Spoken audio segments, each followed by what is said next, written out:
सरकारी स्कूल की छत गिरने से 3 बच्चे जख्मी। सेडम तालुका के मलकापल्ली गांव में एक सरकारी स्कूल की छत गिर पड़ने से 3 8th क्लास के बच्चे जख्मी हो गए। जो बच्चे जख्मी हुए उनके नाम कावेरी, श्रीनिवास और अक्षता बताए जा रहे। एक लड़की के सर पर गहरे चोट लगने की वजह से खून काफी बह गया। खुशकिस्मती से बच्चों की जान बच गई और जख्मी बच्चों को फौरन अस्पताल ले जाया गया। गांव वालों और वालिदैन ने इस हादसे के बाद सरकारी स्कूलों की सेफ्टी पर सवालात उठाए और हुकूमत से तुरंत एक्शन लेने की मांग की है। ऐसी ही खास और अहम खबरों से अपडेटेड रहने के लिए चैनल को लाइक करें, शेयर करें और फॉलो करना ना भूलें। ನನ್ನ ಹೆಸರು ನವದ್ ರೆಡ್ಡಿ, ಗ್ರಾಮ ಪಂಚಾಯತ್ ಸದಸ್ಯರು ಮಲ್ಕಾಪಲ್ಲಿ. ನಮ್ಮ ಗ್ರಾಮದಲ್ಲಿ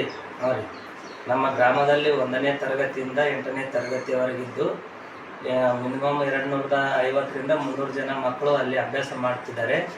ಈಗಾಗಲೇ ಸರ್ಕಾರದ ಅನುದಾನದಲ್ಲಿ ಹೊಸ ಒಂದು ಶಾಲಾ ಕಟ್ಟಡ ನಿರ್ಮಾಣ ಆಗಿದೆ. ಕೆಲವೊಂದು ಖಾಸಗಿ ವ್ಯಕ್ತಿಗಳು ಆ ಸರ್ಕಾರದ ಒಂದು ಜಾಗವನ್ನು ಕಬ್ಜೆ ಮಾಡಿಕೊಂಡು ಶಾಲೆಗೆ ರಸ್ತೆ ಬೀಳಲಾರದ ಸಲುವಾಗಿ ಈಗ ಈ ಒಂದು ಅನಾಹುತ ನಡೆದಿದೆ.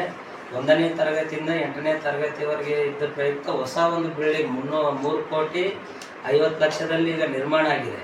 ಕೇವಲ ಖಾಸಗಿ ವ್ಯಕ್ತಿಗಳು ಆ ಒಂದು ಜಮೀನನ್ನು ಕಬ್ಜೆ ಮಾಡಿಕೊಂಡು ಶಾಲೆಗೆ ರಸ್ತೆ ಬಿಡಲಾರದ ಒಂದು ಪ್ರಯುಕ್ತ ಈಗ ಶಾಲೆ ಕಟ್ಟಡ ನಿರ್ಮಾಣ ಆಗಿ ಸುಮಾರು 5-6 ತಿಂಗಳು ಕಳೆದಿದೆ.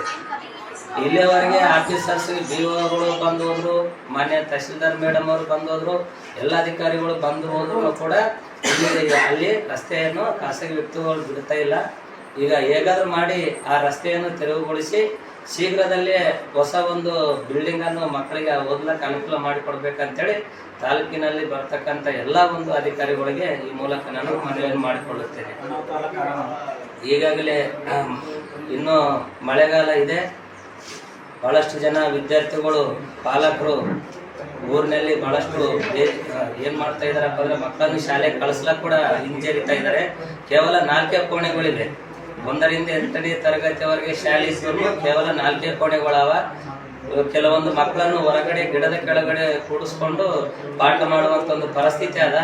ಅದ್ರ ಸಲುವಾಗಿ ಹೇಗಾದ್ರೂ ಮಾಡಿ ನಮ್ಗಿಂತ ಒಂದು ಅನಾಹುತಗಳು ಆಗ್ಲಾರ್ದಂಗ ಹೊಸ ಒಂದು ಶಾಲಾ ಬಿಲ್ಡಿಂಗ್ ಅನ್ನು ನಮ್ಗೆ ಉದ್ಘಾಟನೆ ಮಾಡಿ ಮಕ್ಕಳಿಗೆ ಕಲೀಲಕ್ಕೆ ಅವಕಾಶ ಮಾಡಿಕೊಡ್ಬೇಕಂತೇಳಿ ನಾನು ಈ ಮೂಲಕ ವಿನಂತಿಸಿಕೊಳ್ಳುತ್ತೇನೆ.